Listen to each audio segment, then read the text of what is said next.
No break, sorry. Our next speaker will be Peter, who is a developer evangelist from Atlassian. Maybe you know Atlassian. Some of you have used Jira or Confluence or Bitbucket. He is a Java developer with rich experience, and he will talk about how to be really successful in Agile development. So welcome, Peter.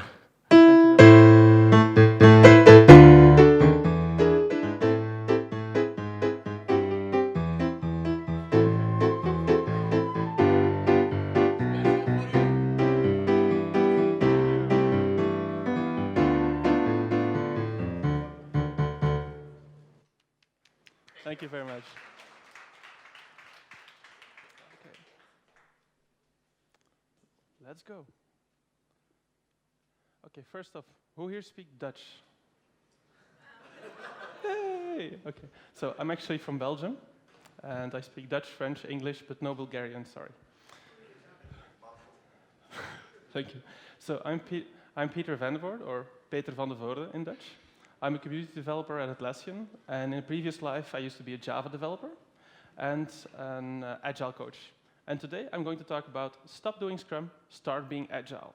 So, of course, your first reaction is going to be something like, okay, this doesn't seem to be working. Okay, so this is your first reaction, no, seriously.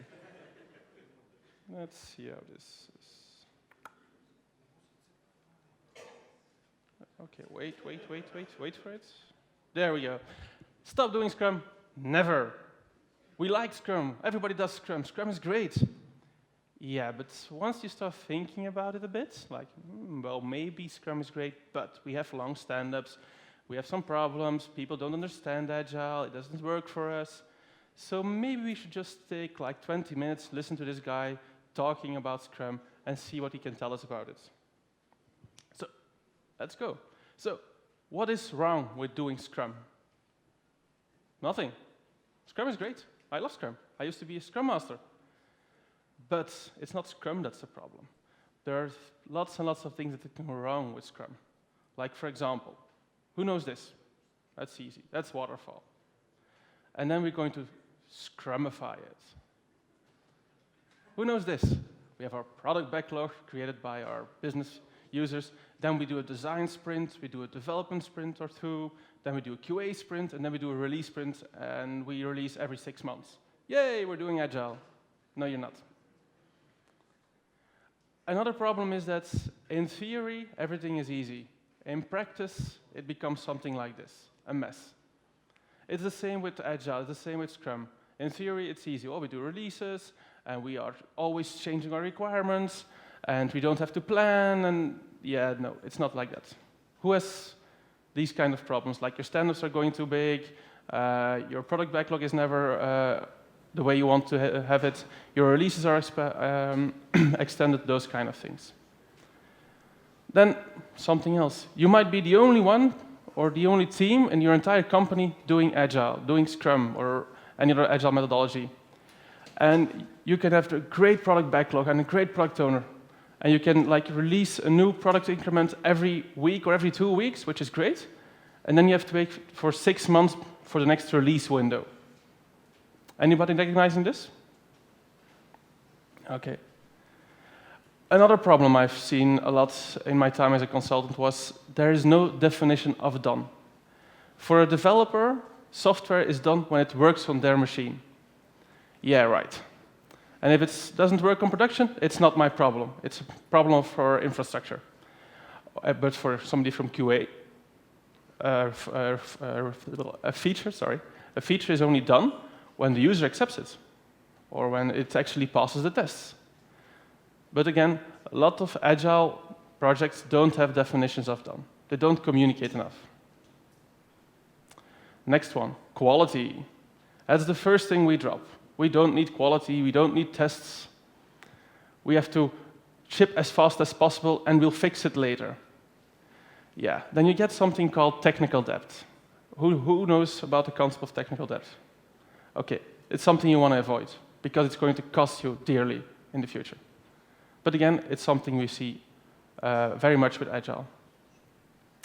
Something else, nobody is fighting for the users. So some of my clients, they had a product owner. This product owner was going to talk to stakeholders. These stakeholders were going to talk to business users. These business users were going to talk to their actual employees, and these employees were going to use our tools. Yeah, nobody knew what the employees were actually doing with our tools, what our end users were doing with our tools. But everybody had an idea about it. So we implemented the idea, we got it to our end users, and they were like, we don't need this, we want something else. Simply because nobody was fighting for them. Nobody was actually asking them, what do you need? So, what can we do about this? Well, we can go back to the roots of Agile software development. 15 years ago, they created the Agile Manifesto. Who here knows about the Agile Manifesto? Okay, that's good. So, you all know it's based on 4 values. Let's take a look at those 4 values. First one, individuals and interactions over processes and tools. So it means that you're working with people and you have to interact with people, not just have processes and tools define what you do. Have working software over comprehensive documentation. It's nice if you have 1,000 pages of documentation, but if your software doesn't work, nobody cares. Customer collaboration over contract negotiation. Talk to people, listen to your customers, work together with your customers instead of trying to get another change request in there. And responding to change instead of following a plan. Agile is all about being able to change. But how many of you know the 5th line on the Agile Manifesto? There's a 5th one. Yay! One guy. That is, while there is value in the items on the right, we value the items on the left more. So this one actually means that, yes, processes are important, but they have to support people.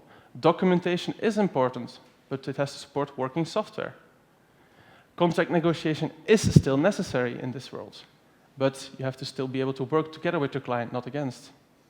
And yes, you still need some kind of plan. You can't just get out of your laptop and start working on the next big revolution, the next big Facebook. You need some kind of vision, some kind of plan where you want to go. But you still need to be able to adapt to changing requirements. This is something a lot of people actually miss in the Agile Manifesto, which then causes some of those problems you saw earlier. But how many of you know that it's actually based on 12 principles? Yeah. Some people?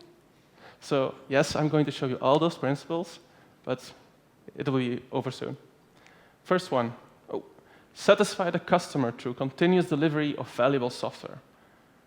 This one is one of my favorites. You have to focus on your customer. You have to continuously deliver valuable software, software that has actual business value for your customer. Not something you want to have in like 2 years, like my colleague here said. No, something they need right now.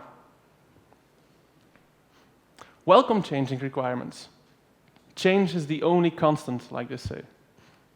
Be ready for change, plan for change, and welcome it. It's going to improve your product. Deliver working software frequently. If you get your software out there every 2 weeks, you will get feedback every 2 weeks. And if you have done something wrong, you only have to roll back 2 weeks instead of 6 months of work.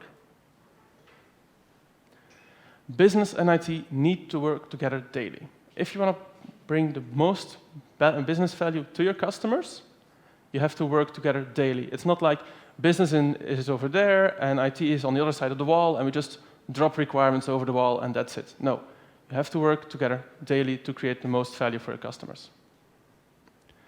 Build around motivated individuals. I love Lego the movie, so I love to use this slide.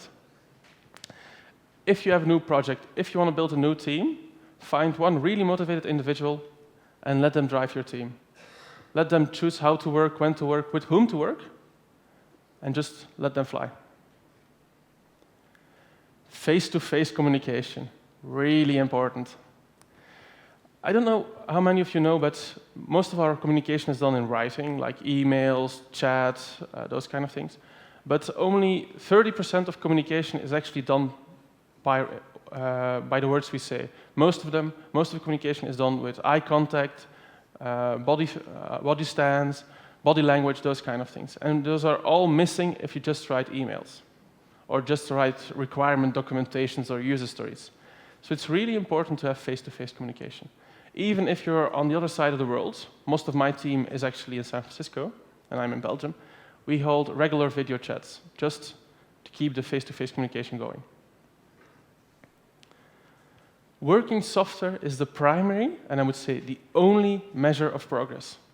Yes, you might have written 10,000 extra lines of code. If they don't provide working software that provides a value to your customer, you're not making progress. You're not innovating. So it's the only measure of progress for your project. Promote sustainable development. So I'm not talking about solar cars and greenhouses and those kind of things. They're nice, they're good. But I'm talking about promoting a sustainable development pace for your team. Give them a good pace to work on that challenges them, but doesn't burn them out.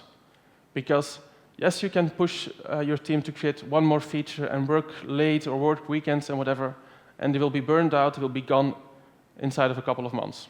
And then you have to create an entirely new team, find those motivated individuals again, and so on. So create a sustainable development both for your team, for yourself, and for your customers. They know, okay, the team is working on my biggest features. We'll get there. Continuous attention to technical excellence and good design. Always keep your focus on quality. Always keep your focus not only on the quality of your tools, but also on the quality of your process and on the quality of your code. Keep on improving your code. Keep on improving your standards. Another favorite of mine, simplicity is essential. It's the art of maximizing the amount of work not done. It's the KISS principle. Keep it simple. If you can do it in one line of code, do it in one line of code. If a user needs something to get to the grocery store, don't give them a Ferrari, give them a bike. Keep it simple. Create a self-organized team. One of my favorite authors is Daniel Pink.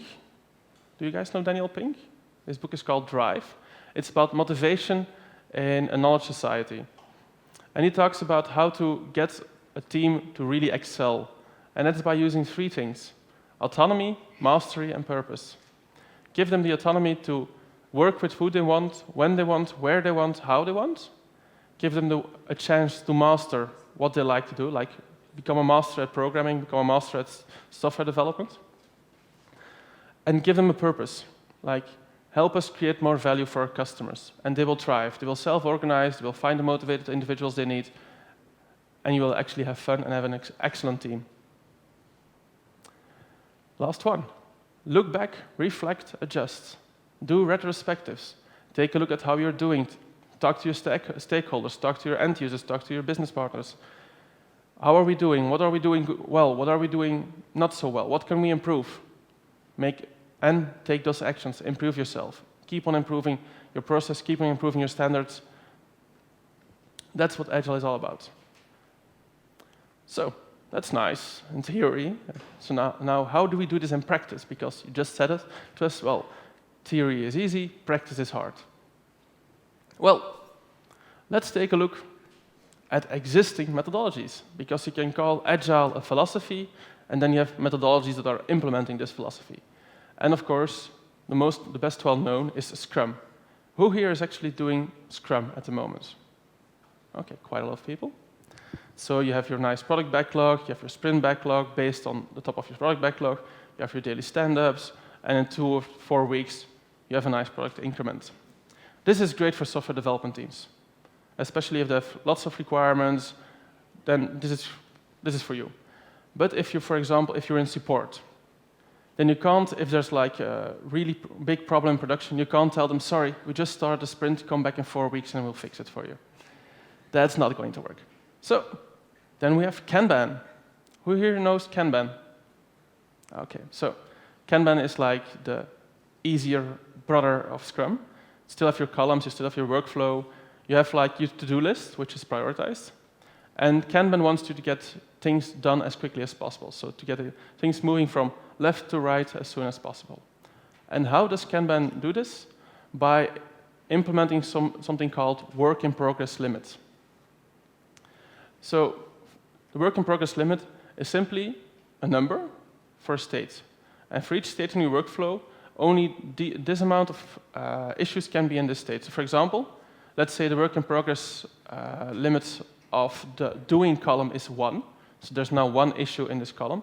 If I want to start working on use Kanban, I first have to move the learn about Kanban to the done column before I can actually put another ticket in my doing column.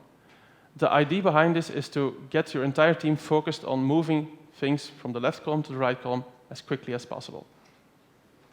Which is great for support, because if you have like a high priority ticket, you want your entire team to focus on this ticket and not just saying, well, I don't feel like it today. Another one is extreme programming. The best well-known part of extreme programming is pair programming, like these two guys. But it's also about writing unit tests, writing integration tests, about releasing quickly. And this is really focused on software development. Another one is test-driven development. Blow everything up and then fix it. Basically, it's, well, you build your test first and it's going to fail hard. Then you're going to write enough code to actually make a test succeed. Then you're going to clean up this code to make it as simple as possible. And then you're going to release this feature. You can also have a mix of two. For example, Scrumban.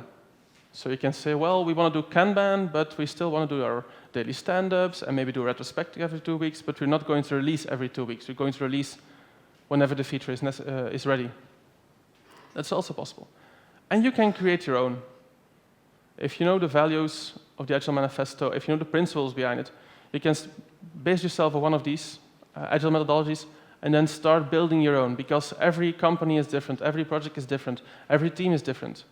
As long as you keep those values and those principles in the back of your head, you'll be fine. You'll be doing Agile. You can even do some kind of Agile waterfall if you want. So, what will happen once you start doing this? You'll crash hard sometimes. And that's no problem.